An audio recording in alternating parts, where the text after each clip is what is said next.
Ooh. Woo! We did it. We finally are done with these losers. Just kidding. Love all of you. Do we have content for the beginning of this, or should we just say something stupid? Well, I think you just did. Oh, shit. I always Had enough do of that, these losers. All right.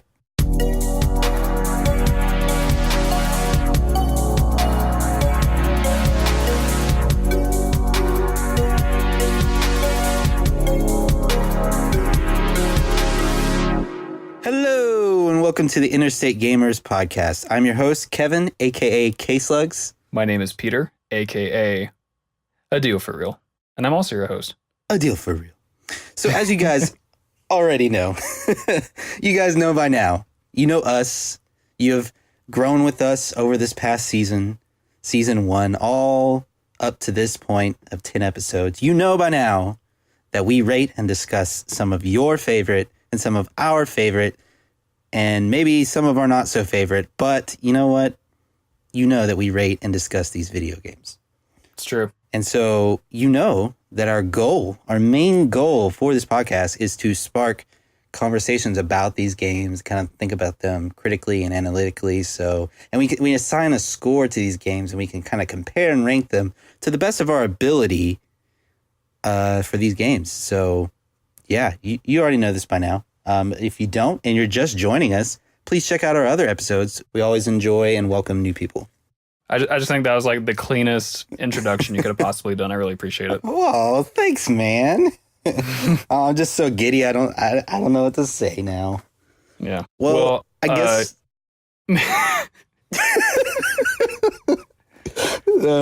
Go ahead, man. Well, one thing that you can say if you need a jumping off point is I know that we often drink beer during the episode. Do you have one you want to talk about today? Yes, I do. And it's actually a very interesting one. So I asked my girlfriend to pick me up some beer from the store today because I needed a beer for this podcast. And I said, make the beer unique, because I have been slacking pretty badly on these beer segments as of late on all these episodes. So I was like, today I'm going to hit it good. I'm going to do really well. I'm going to hit it out of the park. So funny enough, I have this beer called Mango Smash IPA. And it's funny because if you guys follow Super Smash Bros. Or competitive Super Smash Bros. Melee, there is a a competitive player named Mango, and he's a fan favorite. He's super popular. People love him, but it's kind of funny. He loves beer as well, and it's kind of funny that they have this beer named after him, Mango Smash IPA. It's not named after him, but might as well be. He was named after the beer, actually. Yeah, exactly.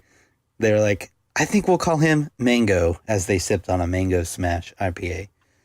But yeah, no, I just think that's really funny and ironic that she got me this one. I had no idea this beer existed or that she would get me this one. So kudos to her on that. So how are you liking it? Oh, you know what? It's all right. All right. Well, what did you get for your beer this week? Well, see, now today is my turn to be slacking on this segment. Although I have a pretty valid reason, which is that I actually drank a lot of alcohol last week. Not from like any place of sadness or anything. I just had a bunch of like special events and hanging out with people, and it all kind of added up. So I thought, this week I'll kind of lay off it. I might not have beer with me, but I actually do have like an unrelated story that I might as well say now. Oh yeah, go ahead, man. So I recently embarked on a journey, if you will, that I think is probably like a rite of passage for white people in the United States.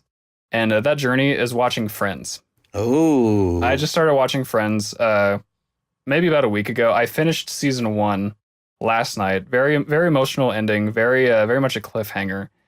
And so like no spoilers or anything like that. But I will say Friends, I kind of like it more than I thought that I would.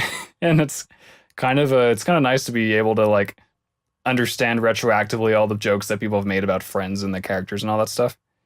So yeah, that's that story. That's cool, dude. Yeah, Friends is a great show. You're kind of starting to become more like culturally hip. Like you're getting with the times now. You kind of been behind for a while. Like you used to not watch TV shows or watch superhero movies, but I think Now you're caught up on all the superhero stuff, right? No, I'm definitely not. Oh, you're not? Oh. No, I haven't even seen Infinity War, and I really Oh. don't have much of a desire to because I don't have the knowledge and the experience and all that stuff. But I Makes agree. sense. I'm kind of getting there slowly. Also, hearing gaming news on the show has definitely helped a little bit. There you go. How about those meat and potatoes? What do you think? Yeah, how about those meat and potatoes? What we got today for these fans, these avid listeners of ours? What game do we have for them this week, Peter? Well, I will preface this very briefly by saying that back in like episode 4, I made a joke about jumping into the future, and then we reviewed a 2004 game. This time we're actually jumping into the future, still the past, but more of the future. This is a game for modern current consoles, actually, much to the surprise of probably everyone listening. But you and I both really enjoy this game, I think, and I know that we're both very stoked to talk about it. This game is Stardew Valley. Heck yeah, I am super excited to talk about this one. And you're right. It is probably our latest game to date. I think the other By one, a margin of like 12 years or 11 years. That's actually, not even close. So, hey, we're finally talking about a modern day game. So I'm sure everybody's excited to hear this and hear our take on this. I know everyone knows about Stardew Valley. Just kidding. A lot of people probably don't. But if you don't know about it, this is your chance to hear what we think, and maybe it'll inspire you to get the game. Yeah. If I may provide that trademark P. Willie context, Stardew Valley came out in 2016 for most consoles. It also was released on the Switch in 2017. I personally have been playing the Xbox version on my friend's Xbox, and you've been playing the Switch version, so there's probably not all that many differences, but we can get to that later. The game was developed over the course of 4 years by one man, one very fucking talented dude named Eric Barone, not sure how to pronounce that. His alias is Concerned Ape, so you can find him on Twitter and all that stuff as Concerned Ape. The game was published by Chucklefish Games, so something about like animals showing emotions. That's like a theme that I'm seeing in these names. Yeah, so in general, before you jump into the gameplay, in general, the game is kind of like you move to a tiny little town, and you basically live the life of a farmer who's growing your own food, and you sell your goods in the marketplace, and you hang out with your villagers, and you go fishing and exploring and all that stuff. I know that a lot of people have picked up on similarities, very obvious ones, between this game and other games like Harvest Moon, for example. Yeah. And actually, this game started as a fan alternative to Harvest Moon, because Concerned Ape here, he wasn't really happy with the Harvest Moon series, like the turn they had taken in their most recent games. So he decided to make his own game, but then he started pulling in elements from things like Animal Crossing and Minecraft and things like that, and created this wonderful game, which also, fun fact, has a 10 out of 10 on Steam, and probably like every other aggregate ever.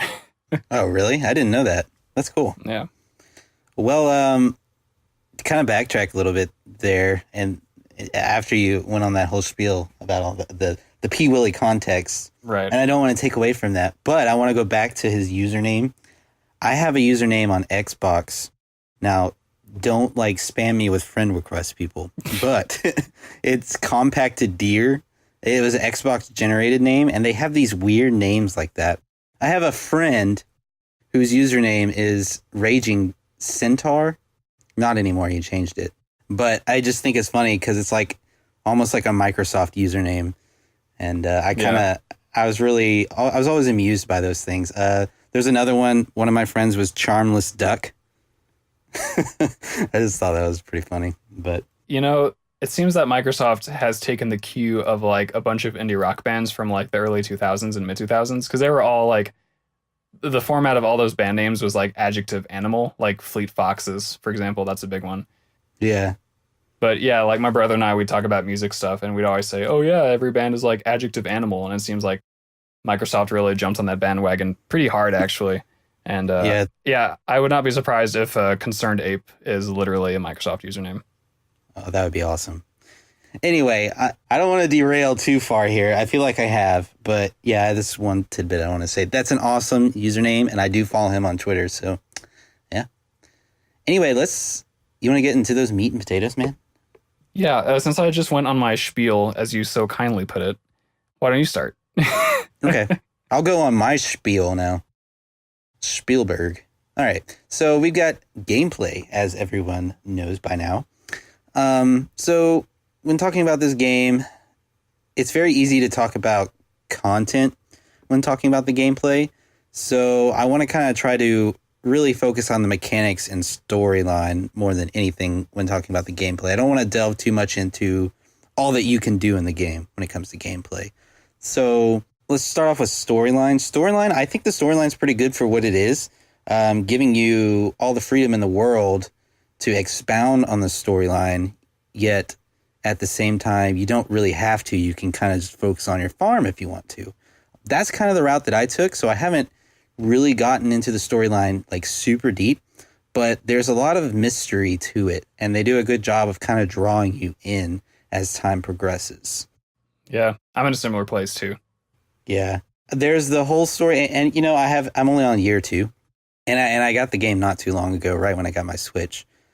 But I'm only on year 2, and I haven't, like I said, haven't gone through the storyline too much, but my farm's pretty badass. And I think there's something going on with your grandpa. Like, I'm not so sure he's passed on, and I'm ready to see. Like, that's part of that mystery. And there's something with like aliens and these weird creatures, and you can like delve into that whole thing. So there's a lot of. I think the storyline's pretty good for what it is. I mean, obviously, I haven't gone through it all. It could like be super anticlimactic at the end, and I could be completely wrong. But for what I've seen, storyline's pretty intriguing. So yeah, do you have anything on that? I pretty much share your same opinion. I'm also in year 2, actually in summer of year 2, so you're probably a little further ahead than I am because summer is the second season out of the 4. Um, but yeah, I don't really have much more to comment on that particular thing other than what you had already said. Yeah. Another thing is, at least for the Switch, the buttons are a little weird. Obviously, the game was meant for PC. You can kind of clearly tell as soon as you start playing the game. Yeah. So I'm glad and happy that they were able to make everything work. I say he was able to make everything work, concerned Ape.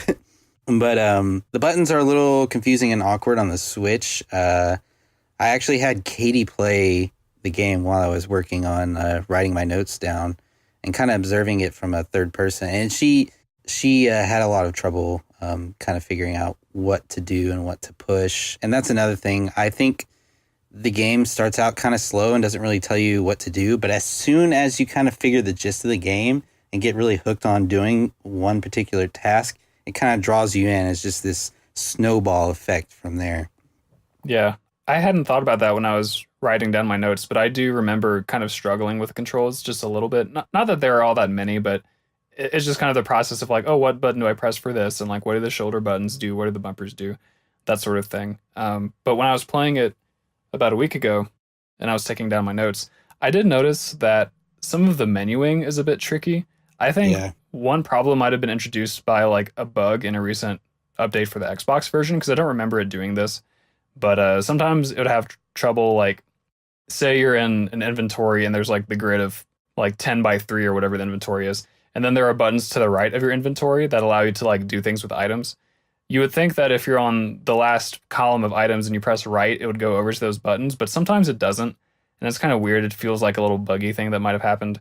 If it is a bug that was introduced recently, then like I hope they fix it, obviously, and all that stuff. A more overall, like, legitimate complaints about the menuing is that I think the B button can do weird things sometimes. Yes. Or like whatever the back button is for your console. Because you'd expect it to just take you out of the menu and back to the game. Yes. But if you're holding an item and you press B, I believe it just takes that item and places it over the trash can icon. Yes. And then like it's from there, it's very, very easy to accidentally throw away some important item. Yeah. And it's like, that's really shitty. Like, I think that's a pretty awful design. And I don't think I've ever actually fallen victim to it, but several times I've come very close to throwing away like an item that I spent a lot of time or money upgrading, or, you know, a rare fish or something like that. And it's like, that was not necessary. Like have the shortcut to go over the trash button be some other button and not like B, you know? Oh yeah, definitely. That's actually what I was going to say. Since you mentioned the menuing, that was one of my big complaints. that I struggled with. And then while I was watching Katie play, she kept almost deleting like half her stuff, like her pickaxe from the very beginning. I was like, this is awful design here. So I don't know if that was intended, but yeah, I would recommend a change there. But I'm going to assume that in the computer version, PC version, there's a hotkey that hovers over the trash, and that's super useful for PC. But not in this instance. Our B button, we just want to exit out of the menu. Yeah. I'm sure they just mapped certain keys to things and didn't really have a back button for that, where you would just probably just press the X button. Yeah, it's also possible that that the publisher Chucklefish Games might have assisted Concerned Ape in porting things over. So it's possible that that maybe some little details like this didn't have the watchful eye of Concerned Ape necessarily watching those things. Right. So yeah, I'm definitely willing to forgive a couple little things like that because it is a one-person developer and they can't like. I mean, there's no excuse for a game to be unpolished, but it's a little more understandable, I think. Yeah, and we're really harping on the menus, but I mean, the rest of the game plays pretty fine. I really like how the farming system works, how the skills system works, how you make friends with people, the relationships aspect, really the open world freedom that you can get from the game. I think overall the game plays still pretty solid. There's no, I mean, you wouldn't expect a game like this to have frame rate drops, but there are no frame rate drops. So, I mean, it's all smooth. Yeah. I think that overall the game is very much based on the idea of like investing your time and your money into things kind of like real life, actually. Where if you want to build relationships with villagers, then you have to go and like you have to go out of your way to talk to them and give them gifts. And if you want your farm to have like animals and have a sprinkler system, you have to invest the time and the effort to like get the materials you need and save up the money and do all that stuff. So really it is like it's a long game sort of game. You know, it's very much in the vein of Animal Crossing and Harvest Moon and all the other games that inspired it. Yeah, I agree. I actually have 2 sprinklers now, and I'm very proud of them. Oh, hell yeah. I'm like, why did I invest in these small sprinklers when I can get this big sprinkler that shoots in different directions? And that's kind of also part of the draw of the game. You're like, oh, there's a sprinkler that does that. So I kind of like that aspect of the game.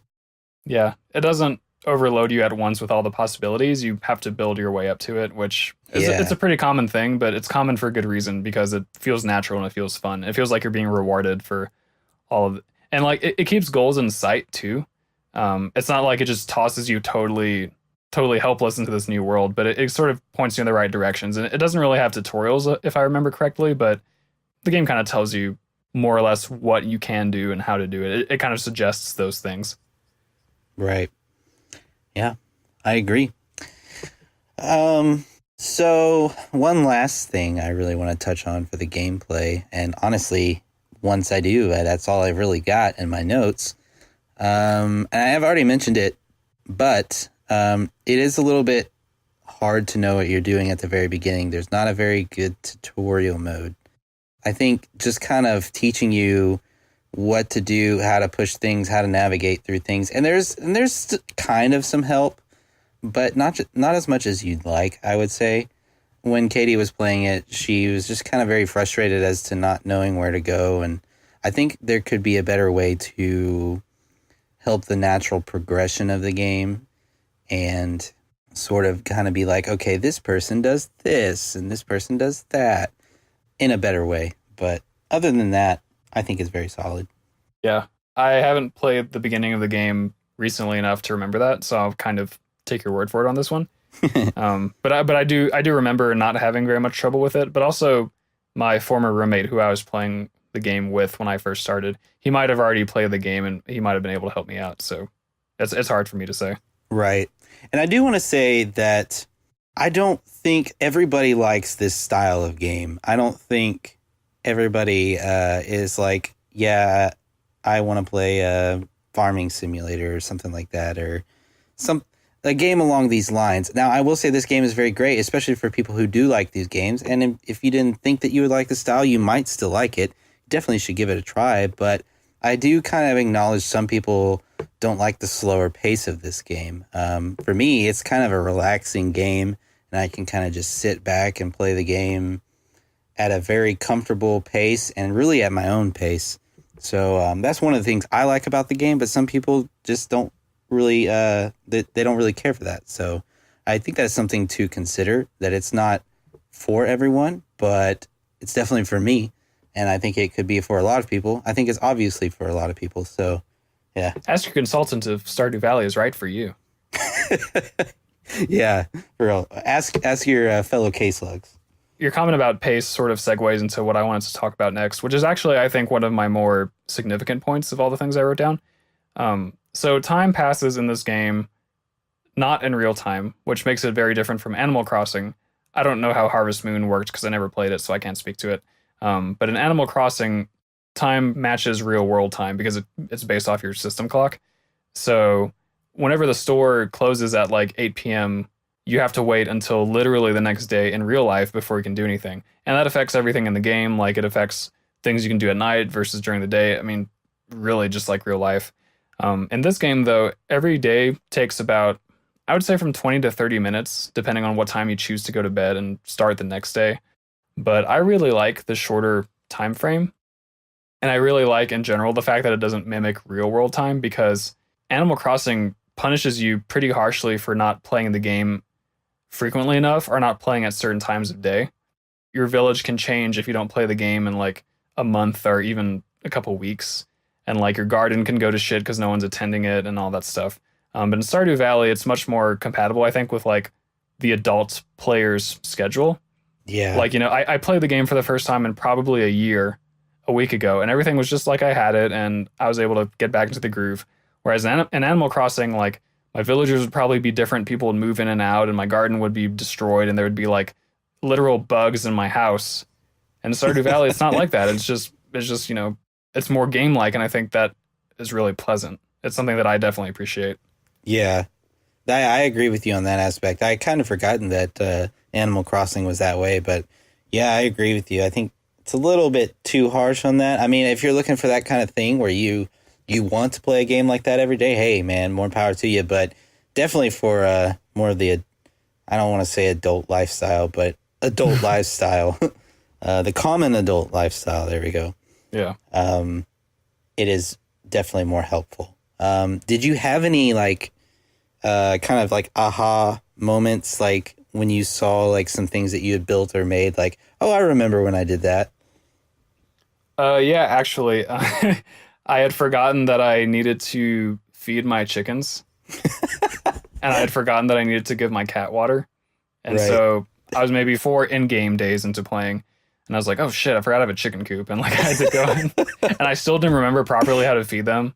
And so only that night after I'd gotten home and I wasn't playing the game anymore did I like look up the chickens. It's like, oh right, I had to actually, you know, whatever. That's probably the closest thing, yeah. That's actually kind of funny. I had just built a chicken coop. I built a barn first for my cows. And, you know, the cows are cool and all, but I really starting to enjoy the chickens. I feel like they're a lot better in my opinion. But that's neither here or there.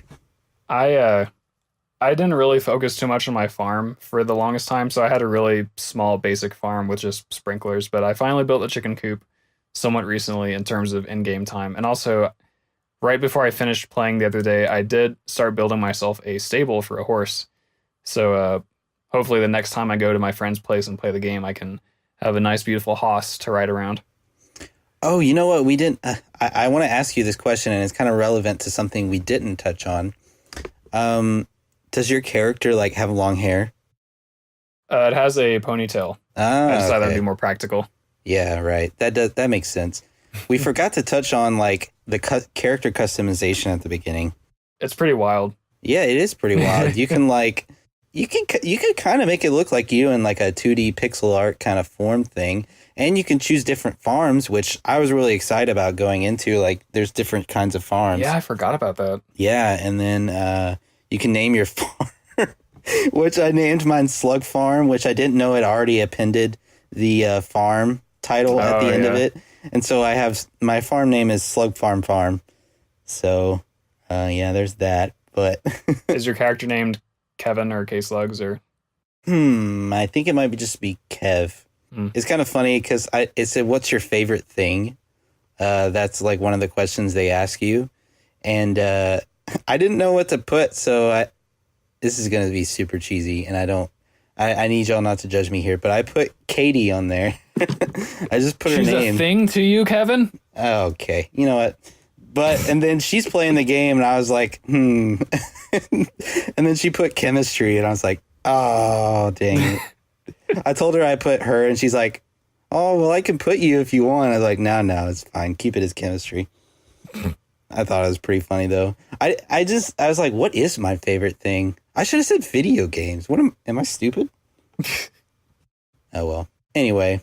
My character's name is Seraph, which is a design term. And then my farm is named Good Kerning Farm, which is also a design term. So I'm really wearing my heart on my sleeve here with this. Right. Much like you are, actually. Yeah. For real. But, yeah, this is kind of another cool thing about the game. I guess that's more in content. I told you it's easy to talk about content. Well, it's like Roller Coaster Tycoon, kind of, where there's not so much to talk about in terms of like mechanics. It's really more about what you can do in the game. So I feel like the distinction between gameplay and content's pretty blurry. Yeah, I guess we are kind of following a theme of like building things with our non-Nintendo games. Yeah. I do have a couple more comments that I think are pretty fitting to this section. Do you have any more that you want to add before I continue? Honestly, that's it for me on gameplay. All right. One thing that I really love from an actual mechanic perspective is fishing. I think fishing is really fun. The way that it works is you cast your line, and whenever you get a bite, what you do is basically a vertical bar appears, and you can control a small section of the bar that moves up and down. And there's a little fish icon that moves up and down within the bigger bar, and so you have to basically coordinate button presses to keep your little section of the bar overlapping the fish icon. Meanwhile, the fish is trying to like move up and down to avoid you. Common fish that aren't very valuable, they tend to swim less, so it's easier. More valuable fish can swim a lot more, and so it's a lot harder. But it's just a really fun little like coordination challenge, and it's actually probably one of the very few things in the game that you have to be like good at controlling a game for. You know, like fishing and then maybe combat, which is another fun and simple thing. Those are the only times you need to like be coordinated, I would say, in this game. The rest of the game is just like building things and like saving money and things like that. Right. I didn't get into fishing until like I knew it was a thing, and obviously you have to go at the beginning of the game and talk to, I think his name is Willie. But during the fall festival is when I actually started getting into fishing, because the fall festival, they have all these festivals every season. And during the fall festival, I was not really digging any of the other games. And so I finally got to the fishing one. I was like, you know what? This isn't too bad. And I was making some good money off of it. So, yeah, I think that got me my scarecrow hat or whatever it is. Oh, no, it was a fedora. I finally got a fedora from the fall festival. Milady. Yeah. What's funny is that for me it's kind of the opposite, because I got into fishing pretty much at the very beginning of the game, and I've been loving it ever since. And when the fall festival came around, I was like, ooh, I'm about to spank this minigame. And so I just go and like won it by a landslide and got all these rewards. I was like, hell yeah. Yeah, the reason I started loving fishing again was because of that. But that brings me to another point. I don't really go fishing that often because I'm not near the shore. I mean, I could go in the pond, but I find it just more tempting to just farm. I'm curious, are you located along a beach? No, I think everyone's farm is in the same location. I think it's always like in that northwest corner of the map. Yeah. No, I just like fishing a lot, and I usually go to the ocean to fish. I'm not so much of a fan of freshwater fishing in the game. I know nothing about fishing in real life. So usually there will be days where I just trek to the ocean, just spend all day fishing. Right. I should know more about fishing than I actually do, as my dad has worked at the Texas Parks and Wildlife Fishery Department for over 25 years. But we're computer programmers, so what do we know about fish? The other mechanic thing that I want to talk about is the way that the mines work. So in the game, a pretty big part of it is going into the mines and mining resources like iron and gold and copper that you can build stuff with. And there are also enemies down there that can give you monster loot. So you have to split your time between using your pickaxe and mining rocks and ores and stuff, between using your sword to defend yourself against the enemies. And one thing that's kind of annoying is that in order to progress deeper into the mine, you have to reveal a ladder that goes down a level by mining rocks, but it's always random where that ladder is going to appear. So Yeah. like you could go literal minutes just breaking rocks over and over trying to find which one has a ladder, or you might get it your first try, or anywhere in between.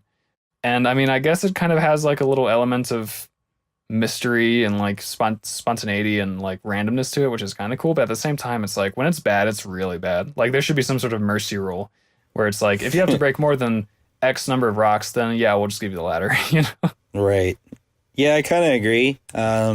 Especially if when you're trying to get like super far into the mine, and you just want to get past like the third level or whatever, and it's just taking you forever to find it, and you're running out of energy, and you're like, ugh, seriously? Oh, we forgot to talk about energy. Yeah, energy. Oh yeah, we did. That is a pretty important mechanic to the game. Yeah, so you're limited by two factors. You've got time, the time of day. If the clock strikes 2 a.m., then you like fall asleep standing basically, and like someone carries you home, and you have to like pay them a fee for carrying you home. So you don't want to be you don't want to be out and about past 2 a.m. But then you also have limited energy, and every time you like mine something or fish or do whatever, you use energy. So you're very likely to run out of time or run out of energy, at least early in the game, to do all the things you want to do. Later in the game, you can like increase the amount of energy you have, or you have items that are more efficient with your energy. But at the beginning of the game, it's pretty frustrating, I would say. But it feels nice when those limitations are lifted later. Right. Right. I agree. I completely agree. But I do think it's a good mechanic, and it kind of gives you a sense of urgency. So Yeah. I think it's very necessary for the game to feel somewhat challenging and not so easy and a little more realistic. It kind of gives you that real world farm feel. What's kind of amazing is if you pass out sleeping at 2 a.m., you wake right back up at like 6 a.m. ready to go.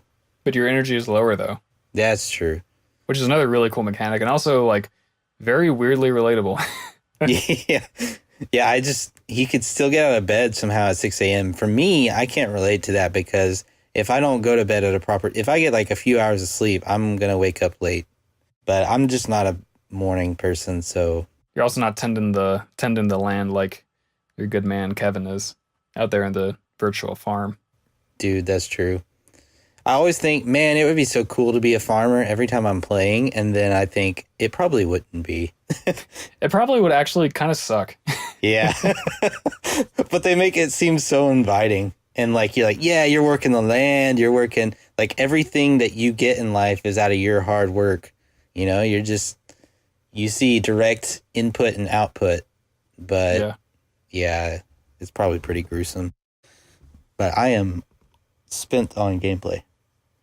Well, I am ready to go into those aesthetics. Well, let's get into those aesthetics. So let's start with visuals, and I will let you take the reins on visuals. Cool. So this game has, I would say, beautiful. I don't use that word very often, but this game has some beautiful 16-bit inspired graphics. I would say kind of SNES looking. Somewhat pixely for the most part, but very colorful, very lively, very detailed graphics. Everything just looks really pretty. The game reads well, by which I mean that it's usually quite easy to see like where things are specifically, and like it's easy to find the things you need to find and do the things you need to do. It's not ambiguous, which is always nice. And the game doesn't have all that much animation really. Like characters kind of have just a few frames of animation, as does everything else. But the game doesn't really need it because it's not a game where like motion is a big thing. You know, it's not like Tony Hawk's Pro Skater or something like that. So yeah, it's kind of minimal animation, but it works well with the aesthetic, and it's just a pleasure to look at. And the animations that they do have, I find quite charming. Especially like when your character's like jumping up and down in like 16-bit form. You're like, oh, look at that guy. I also think Yeah, and I agree with you on the point that it has a lot of vibrant colors and stuff like that. But nighttime can be kind of spooky. They do a really good job of making it feel really eerie, and that you don't want to be out there, that you want to go home and make sure that you're in bed, not out and about like in the wilderness. Yeah, it's pretty dark out there. I have a couple glow rings equipped to me, so I can always see where I'm going. But before then, it was definitely spoopy. Oh shoot, I didn't know you could do that. You learn something new every day. I do really like the classic 2D pixel feel. Well, I say 2D pixel, like Ain't those fancy newfangled 3D pixels? Those are called voxels, right? you're right, they are. Okay, so to rephrase, I like the Sorry. pixelated feel to this game. It just has the classic gaming kind of look, but also the modern day kind of feel to it too. Mostly because it's in a 16:9 aspect ratio with some HD graphics and some vibrant colors.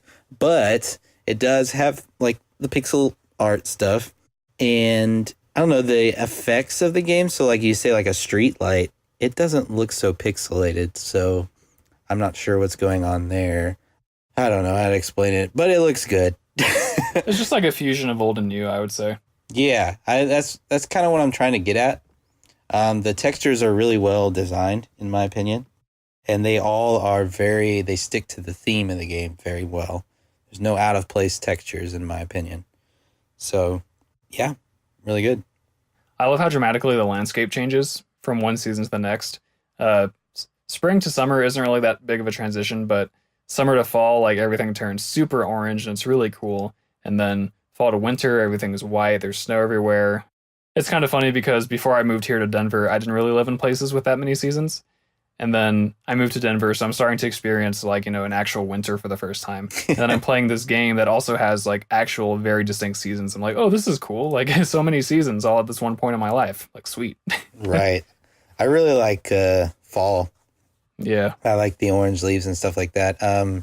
Over where I'm from, fall is definitely a very beautiful time of year, especially in the East Texas region. Very, very beautiful. We have a lot of tall pine trees and a lot of trees and grass and green stuff as usual, except in the fall, it's like orange and yellow and green, but it's great. We have that green stuff here in Denver too, if you know what I'm saying. Yeah, I know what you're saying. We don't have that in East Texas. We don't have that shit in East Texas. Another thing I really like are the character portraits. They do a really great job of illustrating the characters, and they show emotion very well on those too. Like every character has several different emotions that they can show, and it's a classic trick. A lot of video games like this do that sort of thing. Yeah. But it's really cool because there's just so much more detail on them. Some of the characters I think actually look pretty different between the portraits and their in-game sprite, which is kind of weird. I can't think of any examples off the dome, but it's just really cool how much life they give to the characters through the portraits. I think that's a really important part of it. Yeah, I agree with you. One other thing I want to mention are the cutscenes. I think some of the cutscenes are really fantastic. Usually whenever you reach a certain point in your relationship with another villager, whether it's like romantic or platonic, usually every one of them will have a unique cutscene where you kind of learn more about their personality or their history and how you relate to them. And again, the animation's pretty minimal for the most part. It's usually just dialogue, but I think that's a really cool way to further the story and immerse yourself more into the game. I know I always looked forward to those character cutscenes, like, oh man, a cutscene, like I wonder what's going to be this time. It's always a very exciting feeling. Oh yeah, I definitely agree. That and the festivals, I never know what's, at least for the first round of festivals, I never know what's going to happen. So when I was going through the game for the first year, I was like, oh, what's this festival going to be like? What are we going to do here? What are all the things I can do? So yeah, a lot of times they ended up being pretty underwhelming. But another comment about the cutscenes is that, not to spoil anything, but a couple of them have some really insane visual effects as well that sort of kind of break the fourth wall almost, I would say. It's been a while since I've seen them, so I'm not like recalling specifics here, but some of the cutscenes really do some crazy things with the visuals. So if you guys are playing the game for the first time or you're thinking about starting, you can definitely look forward to some cool trickery for some of the cutscenes. I agree. Well, I don't know what specific cutscenes you're talking about, but the cutscenes that I have seen are pretty good. I'm always drawn in by them, and it kind of goes back into what I was saying about the storyline. Pretty good. Yeah. Because it kind of takes your character and kind of moves it along. It's like you're already immersed in this world, and it's just kind of showing you the events that are happening in the world. It's not like a cutscene where, like, in some video games, you'll be playing in the gameplay mode, and then when a cutscene happens, it's clearly like pre-rendered. It's just a video, you know? Yeah. So, and the graphics in the video are way better than the game. I always kind of like how, you know, incorporating the actual game assets into it. It's always been pretty cool. So, Yeah, you're not like breaking the stride of the game or anything when you do it that way.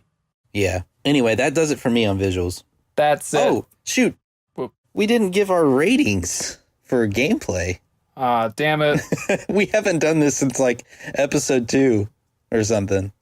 Well, this might be good timing actually because I'm done with visuals, so we can sort of bundle our gameplay and visuals together.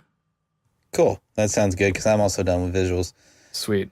Well, let's just backtrack to gameplay. I'm going to say I gave gameplay an 89. What did you give gameplay? Ooh, I gave it a 90. Ooh, we're like spot on with gameplay. Soul Brothers. Cool. All right, well then what did you give the visuals for this game? I gave them also a 90. Ooh, okay. You might find my score a little underwhelming then. Mine is an 80. I guess the reason I kind of gave it that score because I kind of want to explain. I did hype it up a lot, and I do really like it, and I love it. 80 is not a bad score either. I think it's a good score, but I don't think it like wows you with visuals or like kind of just like knocks it out of the park. So I didn't want to give it an A, and I thought it was a very solid B. So I just felt 80 was the right score for me. We might just differ on that front then, because I felt pretty wowed, I would say, about the visuals. Oh, really? Well, it could be. It might be that we're just different people. No way. Let's get into audio, and I guess I will start off by saying I really liked the audio in this game. I really love the soundtrack. I think it fits the game and its personality very well. A lot of times I play this game at the end of the day or like right before I go to bed or on my lunch break at work. And it's just very relaxing to me. I kind of do my thing. I go and I try to progress and I get my farm upgraded and all this other stuff, but it's never very strenuous. I never get really frustrated with the game.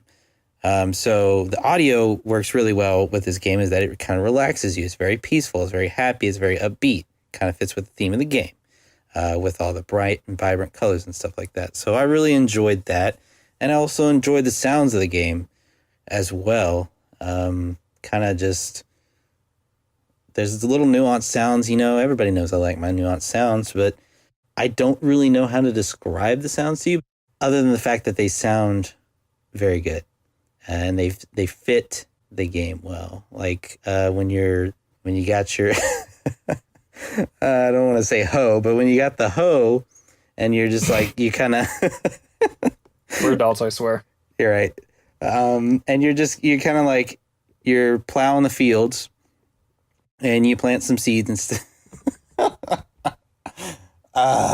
You can get through this, Kevin. I believe in you. Man, I'm trying to make this not sound bad, but you know, it is what it is. You know, you plow the fields and you plant your seeds and you get it done with. And what I mean to say is all the audio for that sounds really good. Just like in real life. Oh, no. Lord help us. Let me start over. No, I think actually the less you say about this, the better. All right, you know what? It's your turn. You speak about it. Well, the good news is I agree with pretty much everything you said. Yeah, generally really bright, lovely soundtrack. Suits the mood. The sound effects, I agree with you. I wrote down what you said almost verbatim. Like, everything's very satisfying. Couldn't really pinpoint specific examples. The one thing that sticks in my mind is the sound of, like, combat, whenever you swing your sword, it has a very distinctive crunchy like sound. Whenever you hit an enemy, and that's always kind of nice. Whenever you fish, whenever you have a bite on the line, it goes a little like sort of almost like a cell phone ringing kind of noise. Don't really know what that's about, but it's a fun little noise. And I also enjoy fishing a lot, so maybe I just like that noise because I like fishing. But yeah, I don't have too many specific comments. I have two, I guess. One is that one of the songs for the fall season, I just really love that one song. It's got like this beautiful piano in it. Yeah. That's about all I have to say. Is I really like that one song. Once again, it's important to remember that all this stuff, the visuals, the audio, the gameplay, everything, designed by this one person. So like, I'm very envious. Like, I want to do all this stuff. I really think you could design a video game if you wanted to. I really think that we, one day, as the Interstate Gamers, could collaborate and make a video game. After 10 years of podcasts, they finally make their own damn game. Called. With all the knowledge they've gained. Exactly, yeah. 2 guys, 1 game. 2 guys, 1 game. The impossible odds, will they do it? Find out next time. But yeah, no, I agree with you, and I actually forgot what we were talking about. Audio? Right. Yeah, but what specific? No, I was talking. We were talking about making a game, and I thought that you could make a game because you have all the aspects needed to make a game. Well, thanks, man. I think you do too. Oh, well, shucks. Anyway, one sound I didn't like. It was, and I have no good reason to dislike it other than the fact that it just bothers my brain for some reason. When you chop a lot of wood with your axe, it just kind of wears on me. Like the sound just kind of like starts to irritate me. I don't know what it is. It's kind of like Chinese water torture. It's like, it's a good sound and it fits what's happening, like you're chopping some wood. It's like, I can't mimic that sound. There's no way. It's like the thunking sort of sound. Yeah, it's like a thunk. Yeah, like that. But it's like a little bit higher pitched than you'd expect. But for some reason, after a while, it just kind of is like, ugh, I don't like the sound. However, after you knock the tree down, I really do like the sound of the falling tree. Yeah, so it's kind of really like, so I'm just kind of like, okay, well, I can bear this. But I think I like the animation of the chopping more than I like the sound of the chopping. But I'm sure it doesn't bother most people. It just bothers me for no apparent reason. Maybe you're just not cut out to be a lumberjack. Yeah, I'm probably not. I did try to chop down a tree once, and with an axe, it's a lot harder than you think. Oh, you mean in real life? Yeah. Oh. You really do have to be buff. One more point that I want to touch on is how the music isn't like a constant thing in this game. The way that it works is that you wake up in the morning feeling like P. Willie, and you get treated to whatever soundtrack is appropriate for the season. Like every season has a couple of themes that it rotates through. And so you hear that theme. The theme lasts maybe a few minutes. But once the theme is done, then the music just kind of stops. And you can just hear all the ambient sound and the sound of your footsteps and all that stuff. Now, when you go into the main town area, like the central part of town, if you will, that does have its own specific theme that plays every time, which is a very nice, like reassuring sort of, welcome to the town sort of thing. But other than that theme, and maybe the theme of like the shop and other things like that, music is not always playing all the time like it is in a lot of video games. It certainly does that in Animal Crossing. Like in Animal Crossing, there's always music everywhere you go, and it's a very music heavy sort of game.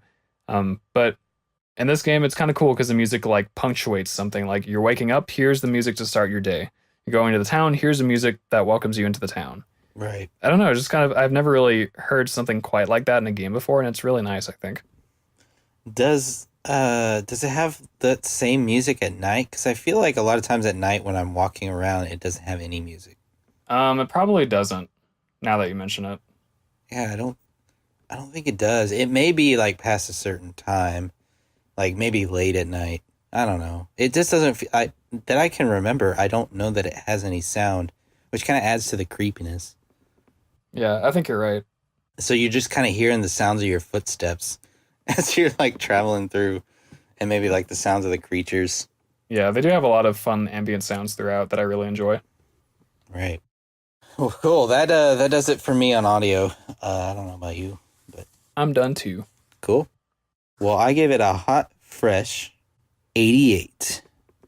Oh shit. Here it comes. Well, I'm about to hit you with that triple. Ooh, no. No way. Another 90. Oh, I thought you were going to say like triple digit. I thought that's what Oh you no. meant. Oh. It's like, no way. I mean, I don't think there's anything wrong with the audio, but I don't know if it's at a hundo level yet. Yeah, I kind of agree. To get a hundo from us on audio, you have to have like the greatest soundtrack of all time, aka banjo. Yeah, I was gonna say you have to have Grant Kirkhope himself. Yeah. Well, cool. Well, let's move on to the content section. Well. We have to give our overall aesthetics ratings now. Oh, shoot. You know what? You seem to be getting complacent the longer that we do this. Well, no, that's not true. It's just this one episode. That happens to be the season finale. Yeah, you're right. So if you can do some pretty simple math, adding 88 and 80 together for me would equal an 84. So my aesthetics rating is an 84. And then my gameplay, if you recall, was an 89. Yeah, for me, I'm a graphic designer. I don't use all that much math beyond basic like measuring and stuff. So I kept it very simple. So I have visuals at 90, audio at 90. That averages out to a 90 for aesthetics. So there you go. I've done all the hard work for you already. Cool. For you number crunchers out there, let us know if we missed anything. All right, how about that? How about that content? Yeah, let's talk about that content. So, in my opinion, this game is pretty much all about the content. It's all about what you can do within the game. You can have relationships with other people, friendships. You can focus on some skills like fishing, farming. I don't know if there's one for like animals, but there might be. Your husbandry. Yeah, husbandry. You can choose what kind of animals you want. You can choose where to build stuff. You can choose to upgrade certain buildings, craft certain things, find different blueprints to craft those things, be a part of the Adventurers Guild, fight enemies. Just a lot of content, and it's a highly accessible game. So, I mean, I think it's a great game, and we talk about extra content a lot, but since the game is so like much about content, what would qualify as extra content? Like we don't need DLC for this game, and I think the developer doesn't have interest in DLC. Like anything that he adds to the game, he just kind of adds it on himself. And if he thinks there's necessary upgrades, he'll put them in there, and that's what I really like about the developer. So it really feels like a complete game. The content is just super good. Yeah, and I totally agree. In terms of like extra content, as we often call it, yeah, I mean, what really happens in the game is that you just get to see more of the world, and you get to build more things and like get more goods just as time goes on. So that's really the way that the content works. Kind of like it's like a constant sort of drip, like the more that you play, the more stuff you get, and there are some things that are pretty significant. Like sometimes a new part of the world will open up to you, and you can go there and you couldn't before. So that's like a very literal, like, oh, here's more content because now here's more map. It's a thing like that. But otherwise, yeah, not really so much extra content. It's just that you just get more stuff the more you play the game. I mean, it's kind of like Roller Coaster Tycoon in terms of like getting research upgrades over time. It's kind of like that in this game. You get what you put into it, quite literally. Yeah. Yeah, I completely agree. You can go at back to it at any time, like you had mentioned earlier. And I think that's something I didn't initially look at, but is definitely a very good point of emphasis. The fact that such a popular game as Animal Crossing had a mechanic that was quite annoying, and the fact that they were like, you know what, we like Animal Crossing, but we want to improve on this aspect, was really cool. I think the fact that they can not necessarily copy a game, but kind of take some concepts from the game and different games that are similar and make this one game and make it so successful is really cool. It's kind of like a manifestation of how competition can be good sometimes, like yeah, here are different things that people did, and one person found a way to put them all together in a really fun, accessible way. I mean, it also helps that we live in the era of like PC and like cross-platform gaming, and so Yeah. if you have any reasonably modern system, you can play this game. So that's very helpful. Right. Well, there's another thing we haven't talked about yet, and that's they just released a beta for the multiplayer mode for this game. This Ooh. multiplayer mode, you can have friends come to your farm and help you like build up your farm and like farm your materials and stuff like that. I haven't played it, but I really want to. It's on Steam right now. Kevin, could you lend me a hand? I need to pick all these turnips from my garden, but I can only do so much. Won't a strong man like you come over and help me out? Well, I reckon I can do that for you. I got some sugar I can give you in exchange. I like that sweet and low. What is happening? I'm more of a Splenda gal, but okay. Dude, that's the future that you can look forward to. If and when multiplayer comes to the other platforms that we'd be playing the game on, namely the Switch. Oh man, that'd be good. But yeah, no, I think it's a really good concept, and it was one concept going in. I was like, does it have a multiplayer mode? Because this game sounds awesome. And now it does, but it's just not out on the Switch yet. And I hope there's plans to do it, but I have a bad feeling there's not. Ooh, that would be a disappointment. Yeah, but we'll see. It remains to be seen. It's in beta right now, so who knows? I would hate to see PC get features over like the console versions. I bet the developer is aware of such things, but who knows? We'll see. But anyway, that is it for my spiel on content. That's my favorite word today. Hold on, I'm doing some math real quick because my next point is that I want to talk about how much gameplay there is, or like game time there is, because I know that's something that a lot of people talk about pretty often. So I'm doing some math here, and I would say the average day in game takes about somewhere between 20 and 25 minutes. I'll round it down to 20. Let's just say, I'm just busting through this game.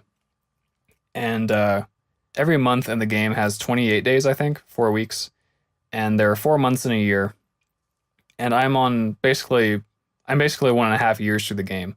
So by my very rough math, I've put in 56 hours into the game. And there's still so much for me to do. Oh my God, is there ever more stuff that I can do? Between the farming and the fishing and exploring mines and building relationships, like all that stuff, I still have a lot to do. And the game is just so fun that I really do want to go back and get to those, new points. I mean, if I get a Switch, which is, kind of in the works, I would kind of start all over again, but I honestly wouldn't mind because the journey is part of what makes it so much fun. And there's definitely a lot of game for you to play if you're into it.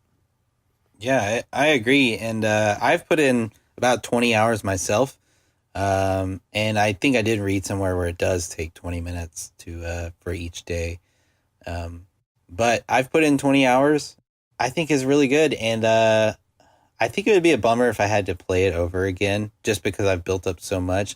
And I think that's like kind of natural to feel that way.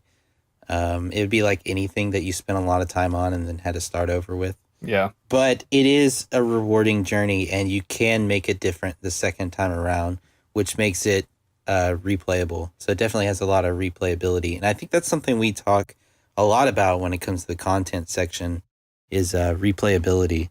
So I think it definitely has a lot of replayability to it as well. Yeah, there are definitely like life choices that you can make, which sounds like a weird thing to say about video games, but there are definitely life choices you can make that will change the path of your character and the way that you relate to other people. So if you're playing your main game and say like, oh, I want to marry this person, you sort of treat it like that's your person, that's kind of your thing. The next time you play, you could be like you could like have a relationship with pretty much everyone in the town if you wanted to. Player. Yeah, so you can have like your alter ego if you want and just do that. And yeah, like you can choose your life every time you start. And hell, you can change your life pretty dramatically even in the one game file, Yeah, if you've always wanted to be a jerk to people or you're just having a really bad day, you can do that. You can just go up and ruin people's day in this game. They don't care. They're just computer code. But Let's anyway. take a term for the meta. Oh man. But yeah, I think overall content amazing. Yeah. The one more thing I want to say just real quick is that I really do like, well, as a function of there being so much stuff to do in the game, there's also the ability to like focus on one thing for however long you want. For example, I was really into fishing for a long time, so fishing was like the first skill that I maxed out. I wasn't really concerned with farming itself or like growing my farm for a long time. So for a long time, I had a very small farm, and that just wasn't my thing. And then later, I kind of made it my thing once I was good and ready, and I gotten like hyped up about it. You can spend a lot of time going into the mines if you want. Like you can kind of make that your thing. You can really just approach it however way you want, and that's another way that the game allows you to sort of like express yourself and have variety and do all those things just because there's so much to do and it's a sandbox really. Right. You're a modest man. You don't like to plow the fields all the time or plant seeds. You just you like your simplicity in life. You like the finer things like fishing. Yeah. I get that. And everybody can play the game a different way, which is what's great about it. Yep. You know, the more that we talk about this game, I'm having to restrain myself from saying just like real life because this game is sort of real life, really. Yeah. If you were, and I like how it really ties that theme in anyway, because when it first starts out, your character, spoilers if you haven't played, but I mean, it's going to tell you at the beginning anyway, your character is tired of his mundane everyday life as just a desk office kind of guy. And he's like, you know what? I want to go back to the farm and just get back to nature. And that's what your character does. And it's kind of like real life. We can kind of get stuck in the rut sometimes, like of the same old, same old. I think a lot of people can identify with that. I know myself, I can identify with that sometimes. Yeah. So it is cool. I've been somewhat recently breaking out of my rut, I guess. And the podcast has actually been a big part of that for me personally. Yeah. Yeah, I agree. Well, I haven't been pretty much, we started the podcast before I was working, so I can't say that it got me out of a rut, but it does make life better. This podcast is great. We owe it all to you guys. We do it all for the fan. But you said the fan. I did, yes. Oh, man. So true. But anyway, that does it for me on content. I want to say that was it for you. Yes. Cool. Then we can give our final ratings. I gave it a 95 for content. Content, you give a 95. You'll be happy to know I'm not too far away, but rather that I won up to you and gave it a 96. Oh, shit. Yeah. Kevin, bringing down the 1 point differential. So we're going to have very similar ratings, it looks like. Mine might be a little bit lower than yours, but overall, I'm thinking we're going to get a good IG score for this one. Yeah. So if you average all of my scores up, you get an 89.67, which rounds up to a 90 for Peter's sake. Yeah, and for me, if you round mine, or if you average mine out, you get a 91.7 repeating, or no, 91.67 and the 7's repeating, whatever. The point is, it's basically a 92. That's what I got. Right. So we got a 91 as our IG score, which might have us tied for a lot. Let's look at the IG ratings real quick. 91 will place us. Oh, I can sort it, can't I? Sort. You can. Do the sort for me. All right. 1, 2, 3, fourth. Right above Metroid Zero Mission, which I find very interesting. What is it below? Banjo-Kazooie. Banjo, we coming for you, buddy. We coming. And that's really interesting because now we've got our 10 games for season 1, right? So let me just kind of read off the rankings in order. So at our very number 1 game for all of our episodes so far, Super Mario World is the best game that we've rated so far. A close, not really close second. I don't want to say close second because it's not a close second.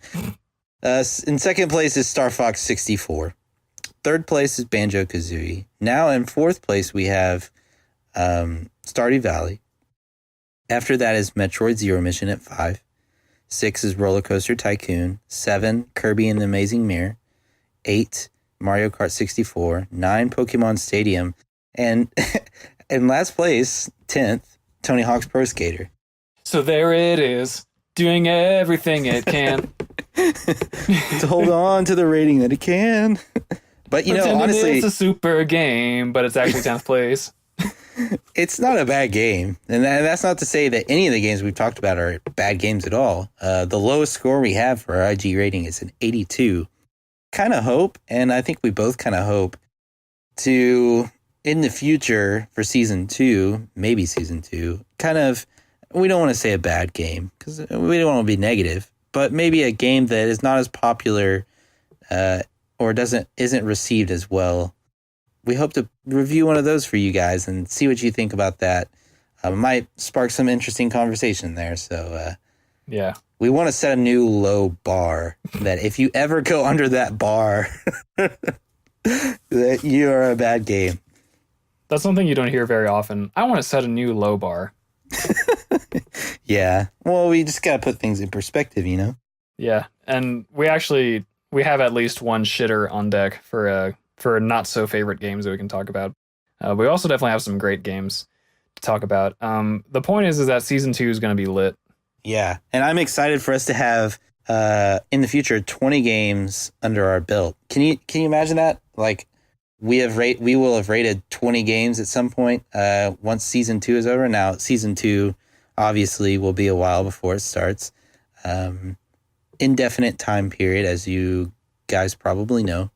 But yeah, each season is we plan to do 10 episodes per season.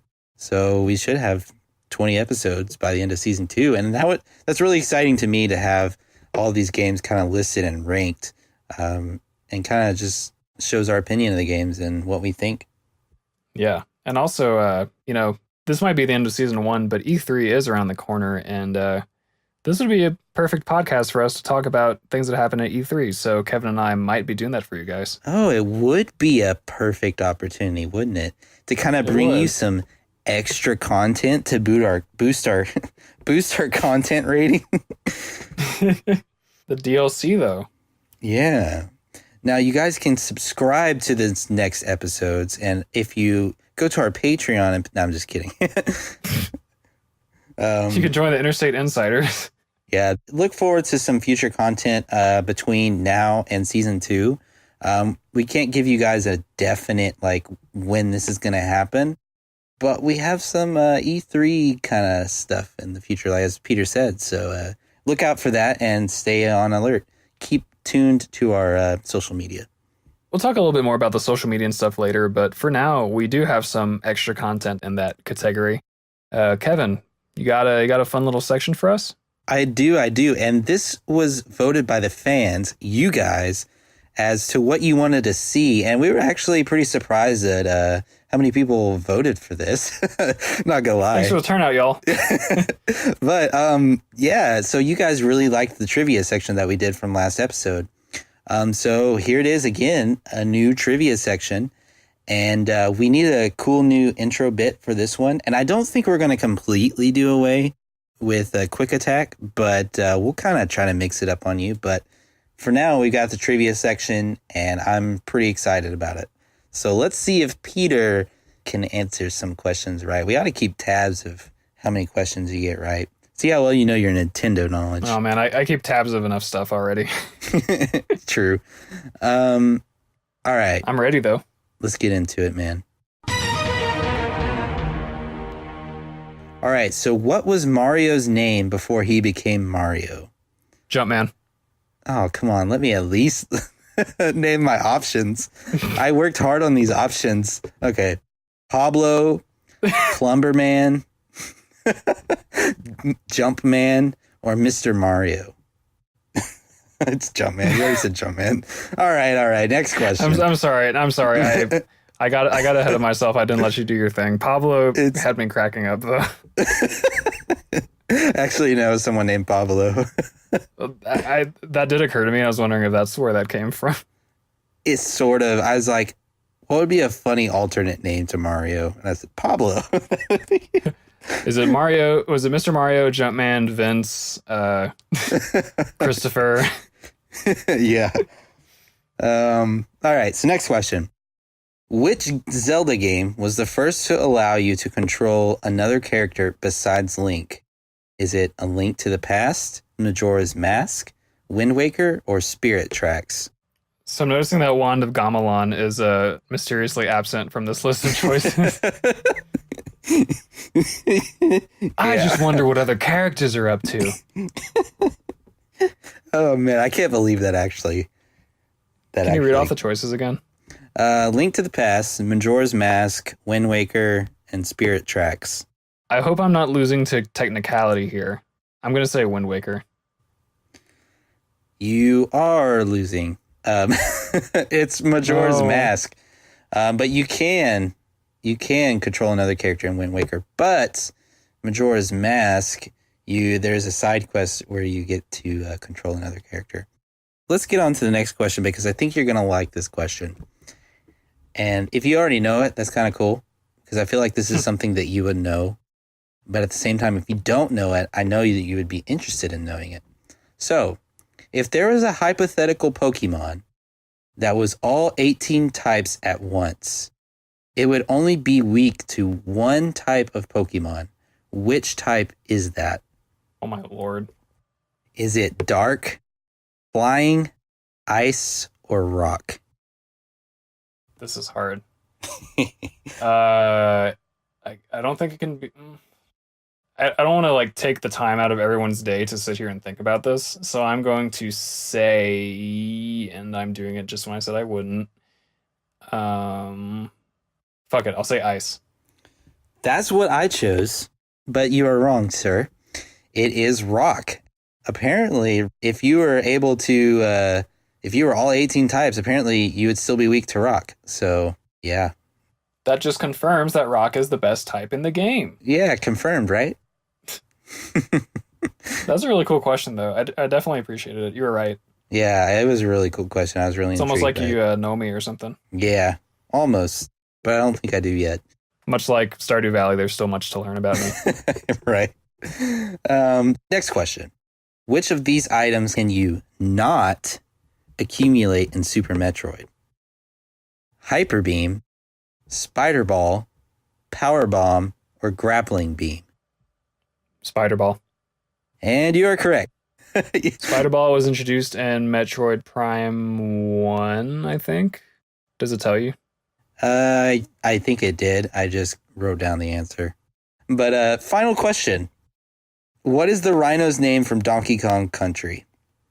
Is it Rumbly, Rambly, Ramby, Bambi, or Bighorn? I'm glad that I awaited the question too, because I definitely knew the answer already. The answer is Ramby. Yeah, you did. I tried to throw you at the Rambly, but it didn't You can't throw me, dog. I got that attention to detail. Yeah, you do. Also, I'm a big Donkey Kong Country fan, so. Bighorn, though, that's a pretty good one, isn't it? So I got a 3 out of 5 on this one? Yeah, not too bad. You, I think in college you would have passed. I think I got 2 out of 5 on the previous one, which is definitely a failure. Well, I try to make them decently challenging. We'll see if you can try to up that in next season. But that's going to do it for us for this entire season. Not only this episode, but this entire season. We've definitely enjoyed bringing this content to you guys. And it was a real pleasure to be able to do this and to see kind of the feedback and response. And it's been pretty cool to see people listen and tune into this and kind of give us their thoughts and feedback on this. So we've been really appreciative of this whole process. Yeah, I'd like to thank the Academy and no, but yeah, I totally agree. I've had a lot of fun doing this. I think that you and I have both been pushing ourselves to make this good podcast. I hope I can call it a good podcast. But yeah, guys, you can definitely keep up with us on our social mediums. We have Facebook, we have Twitter. Twitter is at the IG_cast. As always, Kevin is on top of things there, so feel free to interact with us there, and Kevin will most likely see it and then tell me in a text message who it was that sent us a message. Yeah, I do that. if you want to see the list of our 10 beautiful games rated, you can go to tinyurl.com/IG ratings for that. And yeah, we're going to be taking a break of indefinite duration until season 2. But as we said, we're going to try to get you some cool E3 stuff. And we have a couple ideas for other things we can do as well in the meantime. So don't miss us too much. We'll be back. In the meantime, there are definitely other podcasts and other sources of entertainment for you. For example, our boy Chris, aka ZLink093, aka ZLink Gaming, has very chill Let's Plays. He's a great guy to listen to when you're relaxing. He's been playing Wind Waker and Mario Kart and things like that. Podcasts, we got the Easty Boys, who we talk about all the time. They're still doing their thing, doing it well. Got For Pod's Sake. What else, Kevin? Any other plugs we can do before we sign off for the season? No, I honestly, man, I think that's it. We might be on Twitch if that's something you guys are interested in. I believe I am. Man, I can't even remember. K_slugs. I think. No, you're just K-Slugs. Oh yeah, I'm just K-Slugs there. It's Twitter. I'm K_slugs. If you want to follow me on Twitter, you can. Peter is Deal_4_real on Twitch. Also, in terms of my things that I have going on, I recently got some of my music distributed to Spotify and Amazon and iTunes and all that stuff. If you guys didn't know, I've been making different types of electronic music for a while, and I finally got something into the big bad world of streaming and digital stores. So if you want to listen to some of my beats, you can search Pete RW on Spotify or whatever your preferred thing is. I got a little beat tape called Vibe Ass Chill Ass Summer, and I'm a big fan of it, which is good because I made it. Kevin is also a big fan of it, I think it's safe to say. Oh yeah, definitely. That's one of my favorites. I listened to that when he first released it, and like that was my jam for the entire summer. So it holds a special place in my heart for sure. Oh, thanks, man. Yeah. Yeah, it's called Vibe Ass Chill Ass Summer, and actually summer is approaching now, so it's good timing for me to release it again, but into the big bad world this time. So yeah, if you guys are into some beats and beeps and bloops and whatever, go ahead and check that out. I'm very proud of it and hopefully enjoy it. Cool. Well, I guess that's time to sign off for the season, man. Lord, it feels like the end of an era. I know. But we'll be back, and we'll be back better than ever. You just wait, you guys. Just wait the cinema. I said, oh my God, this might be the end of the season. And it is! All right, guys, thanks so much for tuning in. We'll catch you later. All right, see ya.